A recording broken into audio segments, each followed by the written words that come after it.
Yes, yes. How are you? Pass out elevates you into a place of esteem in our society. With that high privilege comes heavy and demanding responsibilities. To succeed in your military career, you must be willing to sacrifice, to put Kenya and the service above self, and to commit to uphold with fidelity the golden reputation of our defense forces.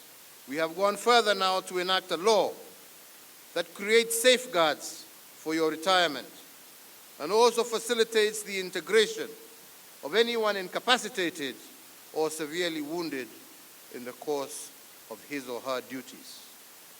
And to seal this guarantee, on 15th of June this year, I had the honor and privilege of assenting into law the Military Veterans Act. So at a moment like this, as the political tempo towards the upcoming election rises, we are called upon to reflect the sacrifice made by many and the scars borne by our sons and daughters following their service to and in defense of Kenya.